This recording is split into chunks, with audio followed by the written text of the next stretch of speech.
అమ్మ మీకు ఎవరు సపోర్ట్ ఉంది ఇంత సర్పంచ్ గా నామినేషన్ వేయడానికి? మీకు చెప్పండి. నాకు అన్ని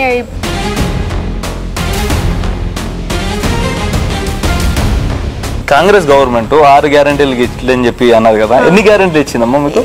ఎన్ని గ్యారెంటీలు ఇచ్చింది? బస్సు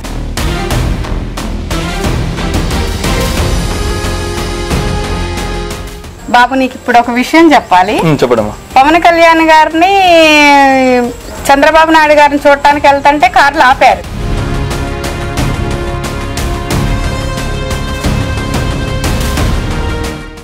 అమ్మ మీరు ఒకటి చెప్పండి, ఒక్కవేళ మీరు సర్పంచ్ గా గెలిస్తే అంటే మీ గ్రామ పంచాయతీకి మీరు ఏం చేస్తారమ్మా అది చెప్పండి మీరు.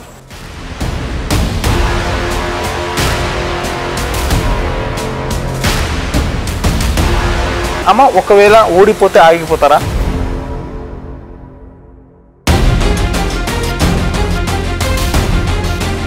విజయం నాదే అని ఫిక్స్ అయ్యా.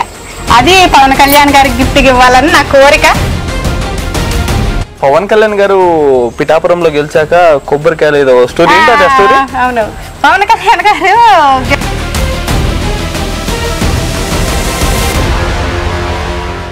అందరికీ నమస్కారం. నేను మీ Pavan, welcome to our channel. First time తెలంగాణలో ఒక వీర మహిళ జనసేన పార్టీకి సర్పంచ్గా పోటీ చేస్తూ ఉంది, అది కూడా డిప్యూటీ సీఎంగా ఉన్న బట్టి విక్రమార్క నియోజకవర్గంలో. ఒకసారి అమ్మతో మాట్లాడే ప్రయత్నం చేద్దాం. అమ్మ నమస్కారం. నమస్కారం. మీ పేరమ్మా? తోట దీపకళ. మీరు సర్పంచ్గా ఎక్కడి నుంచి నామినేషన్ వేశారా? మాది ఖమ్మం జిల్లా మధిర మండలం మాటూరుపేట గ్రామం అండి. మా జనసేన పార్టీ తరఫున పోటీ చేస్తున్నా. ఫస్ట్ టైం తెలంగాణలో జనసేన పార్టీకి సర్పంచ్ గా నామినేషన్ వేసారు, ఎలా ఫీల్ అవుతా ఉన్నారు? చాలా హ్యాపీగా ఫీల్ అవుతున్నాము. మేము ఎప్పటి నుంచో నాకు అలా జనసేన పార్టీ తరఫున సర్పంచ్ గా నిలబడాలనేది, నాకు అలా పవన్ అన్న ఆశయాలను నచ్చి పవన్ అన్న అడుగుజాడల్లో నడవాలన్నది నా కోరిక. ఆ కోరిక ఈ రోజు నెరవేరి నామినేషన్ వేసాను. ఆ నామినేషన్ వేసిన కాడ నుంచి ఫోన్లు బాగా వస్తున్నాయి. అందరు కంగ్రాక్స్ అని అన్ని పార్టీల తరపు నుంచి నాకు చాలా ఎంకరేజ్మెంట్ వచ్చింది, చాలా సపోర్ట్ వచ్చింది. చాలా హ్యాపీగా ఫీల్ అవుతున్నా నేను. అంటే మీకు నామినేషన్ వేసిన కాడికి వెళ్ళి చాలా మంది ఫోన్లు చేసి అభినందిస్తా ఉన్నారా? అంటే ఇక్కడ బట్టి విక్రమార్క 4 టైమ్స్ ఎమ్మెల్యేగా గెలిచిన నియోజకవర్గం ఇది. ఇక్కడ బట్టి విక్రమార్క ఏ మంచి పనులు చేయలేదు ఇట్లా చెప్పంటారా? మామూలుగా మంచి పనులు అంటే చేశారు, కాకపోతే సామాన్యులకు ఉన్న చిన్న చిన్న అవకాశాలు ఏదన్నా చేయాలి అన్నా ఆయన గారికి రీచ్ అవ్వట్లేదు. మధ్యలో ఉన్న వాళ్ళందరూ ఆయన దగ్గరకు రీచ్ అయ్యేలాగా చేయట్లేదు. మళ్ళీ ఈ సర్పంచ్ అనేది లేట్ అయింది. సర్పంచ్ ఎన్నికలు లేట్ అయ్యేసరికి ఇప్పుడు పంచాయతీలో చేసే పనులు మొత్తం కుంటుపడిపోయినాయి. కనీసం దోమల మందు గాని, ఏమైనా బీచింగ్ గాని, వీధి లైట్లు గాని ఏది వేసేవాళ్ళు లేరు. సెక్రటరీ గారిని అడిగితే మా సర్పంచ్ వచ్చిన దాకా ఇంతేనండి, చేసేది ఏమీ లేదు అన్నారు. అట్లా జరుగుతుంది. ఇక మేము కూడా ఇక బయటికి రావాలి అని వచ్చేసాను నేను. పవన్ అన్న అడుగుజాడల్లో నడిసి బయటికి రావాలి, నాతో ఎంతమంది వస్తారో చూడాలి అని బయటకు వచ్చాక రెస్పాన్స్ బాగుంది, పాజిటివ్, హ్యాపీ. అంటే బట్టి విక్రమార్క వెనకాల ఉండే వాళ్ళు మీ సమస్యల్ని గానీ మిమ్మల్ని ఆయన దగ్గర వరకు చేస్తారు ఇట్లని చెప్పి మీరు జనసేన పార్టీ తరఫున పోటీ చేస్తా ఉన్నారు. అయితే ఇప్పుడు మీరు అంటా ఉన్నారు కదా తొలి మహిళా సర్పంచ్ ఇట్లని చెప్పి అంటా ఉన్నారు. లాస్ట్ టైం మీ విలేజ్ లో కూడా మహిళనే కదా సర్పంచ్, ఆమె ఏమైనా అభివృద్ధి కార్యక్రమాలు చేయలేదు ఇట్లా? ఆమె చేయలేదని ఏం లేదండి సార్, చేశారు, మంచి పనులే చేశారు. కోవిడ్ టైంలో కూడా అందరికి సదుపాయాలు మంచిగా అందజేశారు. కోవిడ్ వచ్చిన వాళ్ళు ఇంట్లో ఉన్నా వాళ్ళకి మంచి పనులు చేశారు. వాళ్ళకి అన్ని కావాల్సిన అవసరాలకి వాళ్ళకి అన్ని అందజేశారు. బీచింగ్లు చల్లటాలు గాని, వాళ్ళని పరామర్శించడం గాని, ధైర్యం ఇవ్వడం గాని చాలా బాగా చేశారు. నాది చాలా బాగా చేశారు. మేము ఇంకా మంచిగా చేయాలనేది నా కోరిక. అంటే లాస్ట్ టైం సర్పంచ్ వచ్చేసరికి మంచి కార్యక్రమాలు చేశారు, కాకపోతే ఈసారి వాళ్ళు నిలబడాల. సో మీరు ధైర్యం చేసి నిలబడ్డా. ఓకే అమ్మ, మీకు ఇక్కడ ఏ కులాల సపోర్ట్ ఉందమ్మా? మాకు రెడ్డి, కమ్మ, కాపు, ఎస్సీ సపోర్ట్ ఫుల్గా ఉంది. యూత్ సపోర్ట్ ఇంకా ఫుల్గా ఉంది. అంటే ఇక్కడ మీ పంచాయతీలో కళ్యాణ్ గారి అభిమానులు ఎక్కువ అని చెప్పి అవునవును, బాగా ఏ క్యాస్ట్ లో ఉన్నా ఉన్నారు. కళ్యాణ్ అన్నయ్య సపోర్ట్ బాగా ఉన్నారు. కళ్యాణ్ అన్నయ్య గారి ఫ్యాన్స్ బాగున్నారు. నేను నామినేషన్ అయ్యంగానే అందరూ చాలా హ్యాపీగా ఫీల్ అయ్యారు. ఎందుకు? ఎందుకంటే అంటే జనసేన కదా, చాలా ఫీల్ అయ్యారు, బాగా హ్యాపీగా ఫీల్ అయ్యి అందరూ అటువైపు పార్టీలో ఉన్నోళ్ళు కూడా నా దగ్గరకు వచ్చి అక్క నీకే ఓటేస్తామన్నారు. అందుకే నేను ఇంకా చాలా బాగా ఫీల్ అయ్యాను. ఓకే, అంటే కళ్యాణ్ గారి అభిమానులు ఇక్కడ ఉన్నారు, అంటే అంటే వేరే కులాలకు సంబంధించిన వాళ్ళు కూడా మీకు సపోర్ట్ చేస్తా ఉన్నారు. ఓకే అమ్మ, బట్టి విక్రమార్క 7 కోట్లు తీసుకొచ్చి రోడ్లు వేపిస్తా ఉన్నాడు కదా, దాని గురించి ఏమైనా మాట్లాడతారా మీరు? 7 కోట్లు అనేది అవి కేంద్ర ప్రభుత్వం నిధులు కదా, అవి రాష్ట్ర ప్రభుత్వం అని చెప్పుకోలేం కదా, అవి కేంద్రం నుంచి వచ్చినాయి. అది వీళ్ళు రాష్ట్ర ప్రభుత్వం వాళ్ళు వీళ్ళు ఇచ్చినట్టు చిత్రీకరించుకుంటున్నారు తప్పితే ఏమీ లేదు.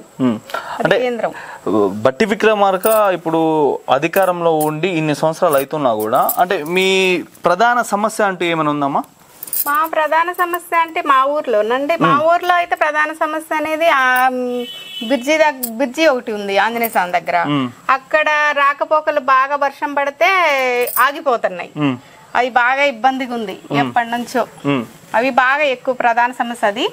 మామూలుగా పంచాయతీలో మాత్రం ఈ 2 సంవత్సరాల నుంచి పంచాయతీ నుంచి మాత్రం ఏది జరగట్లేదు. చెత్త బండి రావడం గాని, మామూలుగా దోమల మందు కొట్టడం గాని, ఇలా బీచింగ్ చల్లడం గాని అలాంటిది ఏదీ లేదు. మీకు నాలెడ్జ్ అనేది ఎక్కువ ఉందనుకుంటా ఉన్నా. ఎంత చదువుకున్నారమ్మా మీరు? 7th చదువుకున్నా అండి. అంటే వీటి మీద మీకు అంత నాలెడ్జ్ ఎలా వచ్చింది? నేను ఎక్కువ న్యూస్ చూస్తుంటాను, పవన్ కళ్యాణ్ సినిమాలు చూస్తాను, పవన్ కళ్యాణ్ మూవీలు చూస్తా ఉంటారా? అంటే మీరు పవన్ కళ్యాణ్ గారి గురించి అంటే ఇప్పుడు మీరు పవన్ కళ్యాణ్ గారిని ఇష్టపడతా ఉన్నారు గిట్లని చెప్పంటా ఉన్నారు కదా, అయితే పవన్ కళ్యాణ్ గారి దాంట్లో ఏది నచ్చి మీరు ఇష్టపడతా ఉన్నారు పవన్ కళ్యాణ్ గారిని? పవన్ కళ్యాణ్ గారిది మెయిన్ ముందు దయాకను నచ్చింది. ఆయన ఒక్కడిగా పోరాటానికి పక్కనున్న కూడా రాపోయినా గానీ వచ్చిన ఆ ధైర్యం నచ్చింది పవన్ కళ్యాణ్ గారిలో. అది నాకు ముందు ఇన్స్పిరేషన్. అంటే ఇప్పుడు తెలంగాణలో ఫస్ట్ నామినేషన్ వేసిన లేడీ మీరు. అంటే మిమ్మల్ని చూసి జనాలు రావాలి, బయటికి రావాలి, తెలంగాణలో కూడా మీరు పోటీ చేయాలి అని చెప్పి అంటే మీతో పాటు ఇంకా కొంతమంది అనుకుంటా ఉన్నారు. తప్పకుండా వస్తారు. ఇది ఫస్ట్ టైం కదా, ఇంకా 2 ఉన్నాయి కదా, ఇది ఫస్ట్ టైం కదా, వస్తారు తప్పకుండా. జన సైనికులు బయటకు వస్తారు తప్పకుండా. కూటమి ఇక్కడే విజయం సాధిస్తుంది. మాతో కలిసి బీజేపీ వస్తుంది, టీఆర్ఎస్ వస్తుంది, అన్ని వస్తే కూటమి ఏర్పడుతుంది ఖచ్చితంగా. మాకు పవన్ కళ్యాణ్ గారికి నేను నా సర్పంచ్ పదవి వచ్చే సర్పంచ్ గా గెలిచాక ఆయన గిఫ్ట్ గా ఇద్దాం అనుకుంటున్నాను. అంటే మీరు గెలవడం అదే జనసేన పార్టీ నుంచి గెలిచి పవన్ కళ్యాణ్ గారికి గిఫ్ట్ ఇవ్వాలని. సూపర్ అమ్మా మీరైతే. అయితే ఇప్పుడు పవన్ కళ్యాణ్ గారి గురించి ఇట్లా అని చెప్పంటా ఉన్నారు, పవన్ కళ్యాణ్ గారి సినిమాలు చూస్తా ఇట్లా అని చెప్పంటా ఉన్నారు. పవన్ కళ్యాణ్ గారి డైలాగ్ ఒకటి చెప్పండి మీరు. పోరాడితే పోయేదేముంది, ఎదవ బానిస సంఖ్యల తప్ప. అది ఆ డైలాగ్ నాకు బాగా కనెక్ట్ అయింది, అందుకే నేను బయటకు వచ్చా. నాకు ఇంకా చాలా ప్రౌడ్ గా ఫీల్ అవుతా ఉన్నా. అంటే అబ్బాయిలు అంటే పవన్ కళ్యాణ్ గారి అభిమానులు ఎక్కువ మంది పిల్లలు ఉంటారు, పోరగాళ్ళు ఉంటారు, రోడ్ల మరి తిరుగుతూ ఉంటారు ఇట్లని చెప్పి అంటా ఉంటారు. అంటే మీలాంటి వాళ్ళు కళ్యాణ్ గారి కండవలు వేసుకొని సర్పంచ్ గా పోటీ చేస్తా ఉన్నారు. అమ్మ మీకు బెదిరింపు కాల్స్ వస్తా ఉన్నాయా?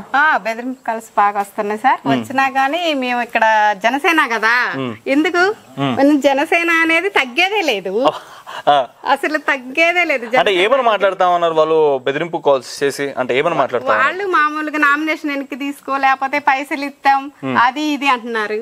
నేను జనసేన నుంచి ముందు బయటకు వచ్చి వేసిన తర్వాత హ్యాపీగా ఫీల్ అయ్యే వాళ్ళు చాలా మంది ఉన్నారు. నేను ఇలా వెనక్కి వస్తే అసలు నేను ఇంకా వేస్ట్. అంటే ఏమని బెదిరిస్తా ఉన్నారు? పైసలు ఇస్తామని. ఇక్కడ ఏముంది అతనికి, ఇక్కడ ఏం చేయగలుగుతాడు అన్నారు పవన్ కళ్యాణ్. ఇక్కడ ఏం చేయగలుగుతాడు, అది ఇది, ఇక్కడ ఏం చేస్తారు, అది ఇది అన్నారు. నేను నామినేషన్ వేసిన తర్వాత ఆంధ్ర నుంచి ఎమ్మెల్యేలు గారు ఫోన్ చేశారు. బీజేపీ వాళ్ళు వచ్చారు, మాట్లాడాము. మేము సపోర్ట్ ఉంటామమ్మా, నేను వస్తాము, మీకు ఒక రోజు కంగ్రాచులేషన్ అని ఆంధ్ర నుంచి మాట్లాడారు. ఇది మాత్రం ఇక్కడే గెలిచినట్టే అనిపిస్తా ఉంది. అంటే పైసలు ఇస్తా ఇట్లని చెప్పన్నారా? లేకుంటే ఎందుకు మీరు నా మీద నామినేషన్ వేసారు అంటే నా పరువు ఇట్లా పోతా ఉంది ఇట్లని చెప్పి వాళ్ళు ఏమైనా మాట్లాడడం జరిగిందా, లేకుంటే వార్నింగ్ ఇవ్వడం జరిగిందా? వార్నింగ్ అంటే అదే ఇక వాళ్ళు ఏంటంటే ఇక్కడ అధికారం లేదు, నువ్వెందుకు ముందుకు వచ్చావు, నువ్వేం గెలుస్తావు, ఎప్పటి నుంచో ఉన్నోళ్ళు గెలవలేదు అన్నారు. ఎప్పటి నుంచో ఉన్నోళ్ళు గెలవకపోయినా గానీ పవన్ కళ్యాణ్ గారే మాకు ఆదర్శం. ఇంకెప్పటి నుంచి గెలవపోయినా ఏముంది, మనం తగ్గేదే లేదు కదా. తగ్గేదే లేదు. అసలు ఓకే, అసలు మీ సపోర్ట్ ఎవరమ్మా, మీ బ్యాక్ సపోర్ట్ ఎవరు ఉన్నారు చెప్పండి? మాకు బ్యాక్ సపోర్ట్ అంటే మా ఫ్యామిలీ పెద్దదండి. మా ఫ్యామిలీ ఉన్నారు, మేమంతా పవన్ ఫ్యాన్స్. మా ఫ్యామిలీ ఫుల్ సపోర్ట్ చేస్తున్నారు. అంటే ఇంకా వేరే పార్టీకి సంబంధించిన వాళ్ళు? వేరే పార్టీకి కూడా సంబంధించిన వాళ్ళు ఉన్నారు. బీజేపీ వాళ్ళు ఉన్నారు, జనసేన వాళ్ళు ఉన్నారు. అంటే మీరు నామినేషన్ వేసినాక బీఆర్ఎస్ వాళ్ళు కూడా మా మద్దతు బీఆర్ఎస్ మేము నామినేషన్ వేసిన తర్వాత వాళ్ళే మేము మద్దతు ఇస్తామని వచ్చారు. బీజేపీ వచ్చింది, టీడీపీ వచ్చింది, ఖమ్మం నుంచి పెద్ద పెద్ద వాళ్ళందరూ వచ్చారు, కంగ్రాట్ చెప్పారు. ఆంధ్ర నుంచి ఎమ్మెల్యేలు ఫోన్ చేశారు, కంగ్రాట్ చెప్పారు. మేము ధైర్యంగా ఉండమ్మా అన్నారు. ఇక్కడ మాత్రం మీ గెలుపు ఇక్కడే అర్థమైతా ఉంది. అంటే వీళ్ళంత మంది ఫోన్ చేసి మేము మీకు సపోర్ట్ ఉంటాం గిట్లని చెప్పి మాట్లాడుతా ఉన్నారు. సో దీన్ని బట్టి మీరు అయితే కొంచెం హ్యాపీగానే ఫీల్ అవుతా ఉన్నారు. ఇక నామినేషన్ వేయడమే ఇంకా మీకు గెలిపోయింది. అసలు ఆ రోజు నామినేషన్ వేయడానికి జనసేన పంచాయతీ ఆఫీస్ కాడికి వెళ్ళిన రోజే అసలు అందరూ గెలిపే ఖాయం అన్నట్టుకుంది. అంటే ఇక్కడ నేను విన్నాను, అంటే నేను ఇంతకు ముందు మాట్లాడుండే, మీరు నామినేషన్ వేయనికి వెళ్ళిన రోజు చాలా మంది జనాలు వచ్చిండంట. అంటే ఆపోజిట్ ఉన్న వ్యక్తి నామినేషన్ వెళ్ళేటప్పుడు కొంతమందితోనే పోయిండంట. అది ఎంతవరకు నిజం? అది నిజమే సార్, అది నిజమే. మేమేం చేసామంటే అందరికి మొత్తం ఊరు మొత్తం రావాలి, మనకి కులాలకి అతీతంగా అసలు అంతా మేము కులాలకు అతీతంగా మనం ముందుకు వెళ్లే వాళ్ళం కాబట్టి ఊరు మొత్తానికి బొట్టు పెట్టి చెప్పి నేను నామినేషన్ వేసా మొత్తానికి. వాళ్ళేంది మనకెవరు ఎదురొస్తారులే అన్నట్టు నలుగురు వెళ్ళే చేస్తారు. అంటే ఇంకా లేడీ మన మీద ఆమె ఉంటదిలే మన మీద, మనం ఎంతో సీనియర్లు అన్నట్టు వాళ్ళు నలుగురు వెళ్ళేసారు. మేమేమో ఊరు మొత్తం బొట్టు పెట్టి చెప్పి వేసా నామినేషన్. రేవంత్ రెడ్డి ఉన్నారు, సన్న బియ్యం గిట్లా మంచి మంచి కార్యక్రమాలు చేస్తా ఉన్నాడు. మరి ఆ పార్టీలోకి వెళ్ళి మీరు నిలబడొచ్చు కదా? సన్న బియ్యం అంటే రాష్ట్ర ప్రభుత్వం ఇచ్చేది కాదు కదా, సన్న బియ్యం కేంద్ర ప్రభుత్వం ఇచ్చేది. కేంద్ర ప్రభుత్వం 4 రూపాయలు ఇస్తే సన్న బియ్యం రాష్ట్ర ప్రభుత్వం 1 రూపాయి. అది వాళ్ళకి క్రెడిట్ కాదుగా, కాకపోతే వాళ్ళ ఖాతాలో వేసుకుంటున్నారు వాళ్ళు, అంతే తప్ప ఏమీ లేదు. కాంగ్రెస్ గవర్నమెంట్ 6 గ్యారెంటీలు ఇచ్చిందని చెప్పి అన్నది కదా, ఎన్ని గ్యారెంటీలు ఇచ్చిందమ్మా మీకు? ఎన్ని గ్యారెంటీలు ఇచ్చింది? ఫ్రీ బస్ అని ఇచ్చింది, మరి ఉచిత విద్యుత్ ఇచ్చింది. ఉచిత విద్యుత్ ఇచ్చిన 24 గంటలు లేదు. మళ్ళీ ఫ్రీ బస్ అని ఇచ్చారు, కానీ ఆ ఫ్రీ బస్ లో ఎవరు రోజు పనికి పోయే వాళ్ళు ఊరు వెళ్ళలేరు కదా. ఫ్రీ బస్ లో పేదోళ్ళు వెళ్ళలేరు. అది ఎవరికి ఉపయోగపడుతుంది? రోజు జాబులు చేసుకునే వాళ్ళకి, రోజు నెలకి 1,00,000 రూపాయలు 50,000 వచ్చే వాళ్ళకి వాళ్ళు ఫ్రీగా వెళ్ళి వస్తున్నారు. ఇప్పుడు మా పల్లెటూరులో ఉన్నారు పనులకు పోయేవాళ్ళు, వీళ్ళు నెలకు ఒకసారి కూడా ఊరు వెళ్ళరు. కనీసం నేనే 2-3 సార్లు వెళ్ళలేదు. ఫ్రీ బస్ వచ్చిన వెళ్ళలా. ఓకే, గ్యాస్ మీకు పైసలు పడతలేవా? పైసలు పడట్లేదండి. 950 రూపాయలు తీసుకుంటున్నారు, అకౌంట్ లోకి ఏమీ రావటం లేదు, పైసలు పడట్లేదు. మళ్ళీ కళ్యాణ లక్ష్మి అన్నారు, తులం బంగారం అన్నారు, మళ్ళీ పింఛన్లు 4,000 అన్నారు, మళ్ళీ వికలాంగులకు 6,000 అన్నారు, మళ్ళీ 18 సంవత్సరాల మహిళకి 1,500 అన్నారు, మళ్ళీ డిగ్రీ చేసే పిల్లలకి స్కూటీలు అన్నారు.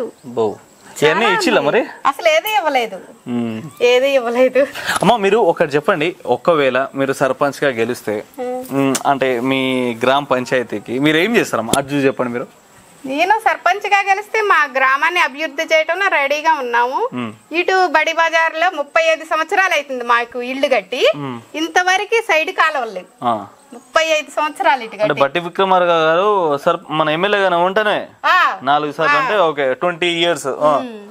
ఇప్పుడు మా ఇల్లు కట్టి 35 సంవత్సరాలు అవుతుంది, ఇంతవరకు సైడ్ కాలువలు లేవు. అసలు వర్షం వస్తే అసలు ఎంత ఇదిగా ఉంటదో. అంటే మీరు సర్పంచ్ అయితే మీరు ఏం చేస్తారు? ఇంకా ఏం చేస్తారు? మేము ఆ సైడ్ కాలాలు కట్టిస్తాము, పంచాయతీలో చేయాల్సినవి మొత్తం చేస్తాం. మేము కూడా మంచిగా పంచాయతీలో మంచిగా అన్ని ఇంతకు ముందు చేసినట్టుగా చేస్తాం మేము కూడా.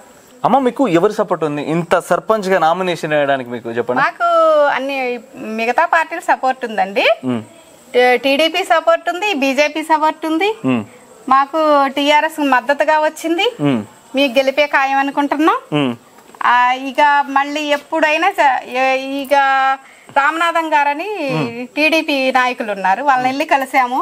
జరగబోయేది కూటమే, ఏం కాదు, బెస్ట్ ఆఫ్ లక్ అని మాకు హ్యాపీగా చెప్పి సెకండ్ ఇచ్చి అంటే ఇంకా ఇంతమంది ఫోన్ చేసి ఏమని మాట్లాడారు మీతోని? ఇంతమంది ఫోన్ చేసి హ్యాపీగా ఫీల్ అయ్యారు. జనసేన తరపున ఏసీ నామినేషన్ వేసింటమే నువ్వు ధైర్యం గొప్పగా చేసావు అని అన్ని వర్గాలు మన రెడ్డిస్ అందరు కంగ్రాజ్ చెప్పారు, అన్ని వర్గాలు చెప్పారు. అది అట్లా చెప్పారు అంటే పవన్ కళ్యాణ్ గారి అడుగుజాడల్లో నడిసే వాళ్ళు ఏదైనా పవన్ కళ్యాణ్ గారి లాగే ఉంటారని. అంటే ఇప్పుడు నేనేమంటా ఉన్నానంటే బట్టి విక్రమార్కతో పాటు ఉండే కొంతమంది లీడర్స్ కావచ్చు, ఆయనతో పాటు తిరిగే వాళ్ళు కావచ్చు, వాళ్ళు ఆ పార్టీలోకి వెళ్ళి వచ్చిన వాళ్ళు మీకు సపోర్ట్ గా ఉంటా ఉన్నారు. ఫోన్ చేసి నేను వాళ్ళతో ఉంటా ఉన్నా కానీ ఓటు మాత్రం మీకేస్తా నాకు ఇట్లని చెప్పి ఇంతకు ముందు మీ అబ్బాయి మాట్లాడడం జరిగింది. సో అది వాస్తవం అంటారా? అవునవును, చాలా మంది ఫోన్ చేశారు. అంటే వేరే పార్టీకి సంబంధించిన వాళ్ళే చాలా మంది ఫోన్ చేసి చెప్పారు, నేను హ్యాపీ మీకు ఇప్పుడు దాకా వాళ్ళతో ఉన్నాము, మరి ఇప్పుడు క్షణంగా మేము బయటకు వచ్చి మీతో తిరగలేము, ఓటైతే మీకే వేస్తాము అని చెప్పారు. నాకు బాగా హ్యాపీగా ఫీల్ అయింది, నేను చాలా సంతోషించా, విజయం నాదే అని ఫిక్స్ అయ్యా. అది పవన్ కళ్యాణ్ గారికి గిఫ్ట్ ఇవ్వాలని నా కోరిక. అసలు నేను ఇట్లా ఈ పంచాయతీ అసలు ఎంత హ్యాపీగా ఉందంటే నేను అసలు పవన్ కళ్యాణ్ గారిని ఎప్పుడు గెలుస్తానా అన్నంత హ్యాపీగా ఉంది. అంటే సర్పంచ్ అయ్యాక కళ్యాణ్ గారిని గెలుస్తాలే కానీ అవుగానే పవన్ కళ్యాణ్ గారు పిఠాపురంలో గెలిచాక కొబ్బరికాయలు ఏదో స్టోరీ ఏంటి అది స్టోరీ? అవును, పవన్ కళ్యాణ్ గారు గెలిస్తే కొబ్బరికాయలు కొడతా అని ఆంజనేయ స్వామి ఉన్నారు మాకు దగ్గర గుడి, ఆ టెంపుల్లో 108 కొబ్బరికాయలు కొట్టేశాను. ప్రమాణ స్వీకారం రోజు మా పిల్లలందరినీ గ్యాదర్ చేసి ఇక అందరు బైక్ ర్యాలీలు చేశారు, మంచిగా పిల్లలతో హ్యాపీగా 108 కొబ్బరికాయలు కొట్టా. మీరు పిల్లలతో పవన్ కళ్యాణ్ గారు ర్యాలీ చేపిస్తా ఉన్నారు అంతే. మన పిల్లలు మనం ఎంకరేజ్ చేయాలి, రేపు ఎప్పుడు మనం ఇలానే ఉండకూడదుగా. మీ ఇంట్లో పవన్ కళ్యాణ్ గారి అభిమానులు ఫస్ట్ మీరా లేకుంటే మీ అబ్బాయిలా? నేనేనండి, నేనుంటే వాళ్ళని కూడా మా పవన్ కళ్యాణ్ ఫ్యాన్స్ చేసా. దగ్గరుండి కళ్యాణ్ గారి అభిమాని చేయడం ఫస్ట్ మిమ్మల్ని చేసా. అంటే ఇది చాలా గ్రేట్ కదా అమ్మా. కళ్యాణ్ గారు గెలిచాక 108 కొబ్బరికాయలు కొట్టడము, పవన్ కళ్యాణ్ గారి బర్త్డేలు గాని లేకుంటే వంగవీటి రంగా గారి బర్త్డే, పవన్ కళ్యాణ్ రంగా గారి వర్ధం చేస్తాం. అంటే ఏది చేసినా కళ్యాణ్ గారు వంగవీటి రంగా గారు వీళ్ళందరూ వస్తూనే ఉండాలి మీ దాంట్లో? వస్తూనే ఉండాలి. అంటే నేను వచ్చే ముందు కూడా విన్నా కళ్యాణ్ గారి బర్త్డే వచ్చినా ఇంకా డీజే పెట్టి ఎగురుతారు, వినాయకుడు పాటలు వచ్చినా కళ్యాణ్ గారి పాటలు అంటే అంత పిచ్చి ఎందుకు మీకు? అంత పిచ్చి ఎందుకు అనంటే చెప్పాగా మంచి మనసు పవన్ కళ్యాణ్ గారి మనసే, కులాలు కాదు మతాలు కాదు ఏది కాదు.